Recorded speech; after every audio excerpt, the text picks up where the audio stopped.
여러분 안녕하세요. 가면국사학당 시작하겠습니다. 오늘 주제는 고려 후기의 정치예요. 고려가 전기, 초기, 전기, 중기까지 호족, 문벌귀족, 그리고 무신까지 이렇게 집권 세력을 바꿔가면서 이제 발전하고 성장하고 그리고 어려움을 겪고 이런 과정들이 있었죠. 그리고 해외 침략도 많았고요. 그런 과정에서 이제 이 후기 그리고 말기 고려는 어떤 식으로 이렇게 역사가 전개되는지 보도록 할게요. 지난 시간에 대모항쟁, 몽고에서 쳐들어왔고 결국에는 침략을 완전히 허락하게 되는 몽고는 그냥 잠깐 건드리고 갈 만한 나라가 아니었기 때문에 우리가 거기까지 버틴 것만 해도 정말 대단하다고 생각해요.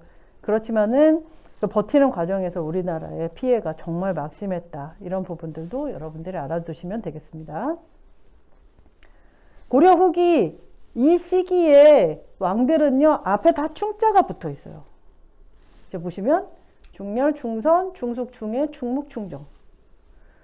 자 이렇게 충자가 붙어 있다는 것만 해도 이미 굴욕적이죠.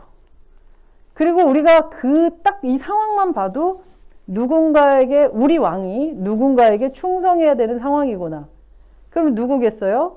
지난 시간에 우리가 전쟁에 졌잖아요. 원나라에 충성하는 뭔가 동생 느낌의 나라가 됐다라는 것. 그러니까 너무나도 이제 대놓고 무시한다. 뭐 이런 느낌이라고 생각하면 될 것 같거든요. 심지어는 원나라에서는 그거를 그냥 강제로 한 것도 아니에요. 그러니까 강제는 맞는데 어떤 식으로 했냐면은 왕자가 되면은 원나라에서 살다 와야 돼.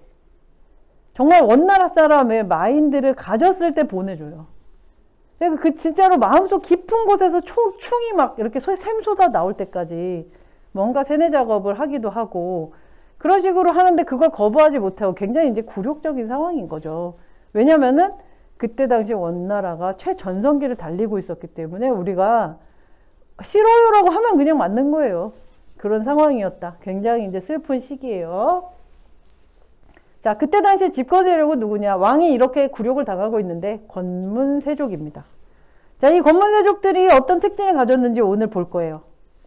자, 권문세족들은 이들이 처음 출신을 보면 문벌귀족, 무신, 친원세력, 문벌귀족 높은 사람, 무신, 그 다음 또 높은 사람. 이들은 누군가? 이게 되게 중요한 거예요. 이들이 누군가? 한마디로 원나라하고 친하면은 신분이랑 상관이 없다는 거예요. 자, 문벌귀족하고 차이가 바로 그거예요. 문벌귀족은 뭐예요? 가문이 일단 핏줄에서 이미 정해져 있는 사람이잖아요. 근데 여기는 그렇지 않아요. 원나라랑 어쩌다가 일단 친해질 수 있는 여러 가지 루트가 있습니다. 내가 상인인데 딸이 되게 예뻐요. 딸이 되게 예쁜 상인이에요. 근데 이제 원나라에 왔다 갔다 무역하는 어떤 루트를 잡았어요. 그래가지고 갔어. 가서 술자리를 했어. 나 이제 당연히 상인이니까 몽고말도 잘해. 그래서 술자리에서 좀 높은 관리한테 눈에 잘 띄었어.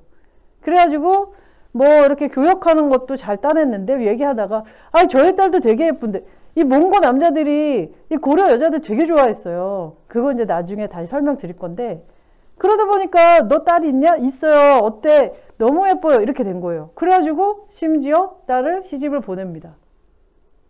뭐 처가 될 수도 있고 본처가 첩이 될 수도 있고 어쨌든 시집을 보내요. 시집을 보내면 바로 우리나라 왕보다 높은 지위가 될 수도 있는 상황이 되는 거예요. 무섭지 않나요? 자, 그래서 여기 친원 세력이라고 했을 때 그 신분은 뭐 대표적인 게 상인 방금 말씀드렸듯이 아니면은 통역하는 사람, 역관 아니면은 심지어 우리 여자도 되게 좋아했는데 그래서 여성들이 공료로 많이 끌려갔잖아요. 근데 그거 말고 우리나라 그 고려의 매를 되게 좋아했어요. 아무래도 몽고 사람들이 사냥하는 사람들이잖아요. 그런데 이제 하도 나라가 커져서 더 이상은 이제 인간 사냥을 할 수 없는 상태. 너무 커진 거예요. 그러다 보니까 본인들의 어떤 그 야성을 진짜로 사냥에 좀 쏟아붓기도 했고. 근데 고려의 매가 그렇게 똑똑했대요. 그러다 보니까 고려의 매를 굉장히 많이 수입을 했는데 그러다 보니 그 매를 키우는 사람들이 또 엄청나게 각광을 받은 거죠. 한마디로 우리나라 기술자들을 되게 좋아한 거죠. 그래서 우리나라 매 키우는 사람들 응방에 있는 사람들이라고 하는데 그 응방에서 매 키우던 사람들 그 사람들도 어쨌든 딸만 예쁘면 돼요. 그리고 우리 예쁨의 기준이라는 것도 몽골 사람들은 웬만하면 다 예쁘다고 생각했어요. 그러니까 어쨌든 뭐 딸이 예뻐서 그랬든 아니면 본인이 역량이 좋아가지고 잘 친해지게 됐든 그래서 동생, 형동생 하는 사이가 됐든 여러 가지 측면으로 친원 세력이 될 수 있는 기회들이 많았다는 거죠. 자, 그리고 이들이 과거와 음서를 통해서 건문세족이 되는 겁니다. 이제 과거와 음서에서 사실 친원 세력은 과거 음서라는 거에 안 들어가기도 하지만 그냥 높여버리는 거예요, 왕들이. 왕이 직접 높이는 거라기보다는 원나라에서 제 오품으로 올려 이렇게 되는 거죠. 그러면 이 사람들은 다 올라가고 그럼 음서로 그냥 시험 안 보고 쭉쭉 올라가는 거예요. 자, 그러니까 친원을 하는 것이 사실 그렇기 때문에 이 무신도 문벌귀족도 이 문벌귀족이 옛날 그 문벌귀족 아니잖아요. 사실 생각해보면은 이미 무신 정권을 지날 때 한번 정리된 사람들이잖아요. 그렇기 때문에 한마디로 생각하면은 문벌귀족의 찌끄러기들, 문벌귀족에서 이제 살아남은 정말 이런 사람들 일부? 무신들도 사실은 그 이전에 무신들이 몽골하고 싸우다가 다 죽었잖아요. 그럼에도 불구하고 항복해서 살아남은 사람 일부? 한마디로 말해서 이 사람들은 다 나쁘게 말하면 앞잡이들이에요. 앞잡이들과 대놓고 친한 사람들, 뭐 이런 사람들이죠. 한마디로 건문세족은 이게 기본이에요. 원나라 누군가와 친하지 않으면 이게 불가능하다라는 거죠. 그래서 이름을 좀 해석을 해보면은 권세가 있는 가문이란 뜻이에요.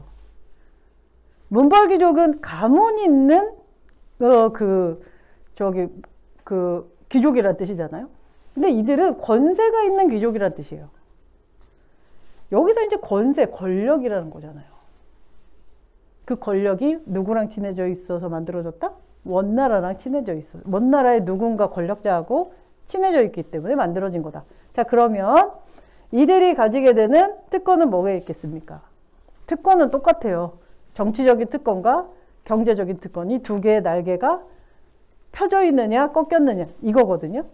그래서 이들은 여기도 다 몰락했었던 사람들이고 여기는 원래부터 좀 낮았던 사람들이 많았기 때문에 가지고 있었던 게 많지 않죠. 무신들이랑 똑같아요. 원래 별로 가지고 있지 않았다가 그것을 가지려고 막 이것저것 만드는 거예요.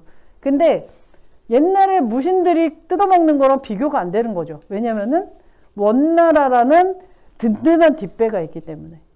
뒷 배경이 너무 든든하기 때문에 이 사람들은 막 자기 맘대로 해요. 왕도 사실 자기 맘대로. 사실 무신 정권 때는 그 정도는 아니었잖아요. 근데 이제는 그래요. 그래서 정치적인 특권으로 도평의사사라는 것을 기구를 그 이전에 우리 했죠. 도병마사에서 도평의사사로 이름을 바꿔요. 그러면서 우리 중서문화성하고 상서성 있는 이성육부 이런 거 다 그냥 안 하는 거야.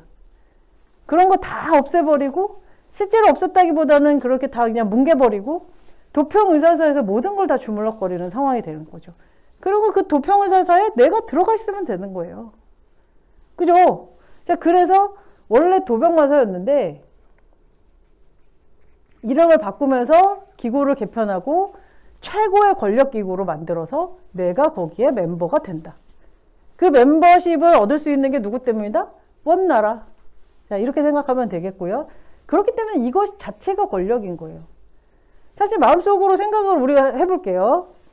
문벌귀족 같은 경우에 핏줄 자체가 그냥 블링블링하다 이런 느낌이기 때문에 그 사람들은 왠지 백성들이 봤을 때도 이 존재 자체가 좀 귀해 보이는 느낌이 있어요. 근데 이 건문세족들은 원래 매 키우던 사람이라고 치고 그러니까 지금은 귀천이 없다고 생각하지만 그때 당시에 있었잖아요. 그래서 통역하던 사람이고 장사하는 사람이고 이런 사람들은 백성들이 봐도 그렇게 높은 사람이 아니거든요. 근데 이 사람들이 도평사사에 있기 때문에 원나라랑 손을 잡았기 때문에 권력으로 사람들이 무서워하는 거죠. 가문으로 무서워하는 게 아니라는 거죠. 차이 이해 가세요? 알겠죠? 자, 그래서 도평의사사를 장악했다. 이 권력이 굉장히 있는 거죠. 자, 그 다음에 경제. 이들이 생각해보세요. 돈이 많았겠어요? 뭐 금전적으로 엄청나게 막 떵떵거리면 그렇지 않았겠죠. 그죠? 그 전에 문벌귀족이 그리고 무신이 엄청나게 뜯어먹었을 것이고, 이 사람들이 금전적으로 풍족해지는 거에 한이 맺혀 있었을 것 같아요. 그러다 보니까 뭐 나라에서 이제 왕이 주는 녹봉 느낌으로 이제 수조권을 얻어내는 거, 그런 거 말고 그냥 땅이 다 내 거였으면 좋겠다. 그래서 대농장을 그냥 막 얘 거 뺏고 제 거 뺏고 이러는 거죠. 제값 주고 뭐 샀겠어요? 그죠? 그래서 대농장을 소유하게 되면서 심지어 이 건문세족이 그 집권하는 고려 후기, 그리고 뒤로 가면 말기에 더 심해지거든요. 그때는 어떤 얘기가 있냐면 바늘 하나 꽂을 공간이 없다, 이런 얘기가 나와요. 그러니까 누구 집안에 그 땅이 너무 넓어서 그 동네에 바늘 하나 꽂을 공간이 없다. 그 정도로 대농장을 소유하고 있었다. 자, 경제적으로 대농장을 가지고 있고 세금도 안 내. 왜냐면 이 대농장을 자기 자식 중에 하나를 스님을 만들어요. 그 옛날에도 스님, 이런 종교시설에는 지금도 그렇지만은 지금 뭐 박군을 많이 하고 있죠. 근데 종교시설에는 세금을 매기지 않아요. 그러니까는 자기 자식 중에 하나를 스님을 만들고 거기 그 사찰을 만들고 거기다 다 기부해 버리는 거예요. 그럼 나라에 세금은 내지 않아도 되고 자기네들은 뭐 상속한 거고, 그러니까는 떵떵거리면서 살 수 있는 그런 상황이 된 거죠. 자, 대농장과 도평의사사, 이게 바로 건문세족의 특징입니다. 그러니까 여기는 가문이 아니라 권력, 그 권력은 원나라와 연계되어 있는 것이다. 자, 고려 후기에 어떤 그 사회상에서 가장 핵심적인 것이 건문세족이 득세했다는 것입니다. 자, 오늘 수업은 여기서 마치겠습니다. 수고하셨습니다.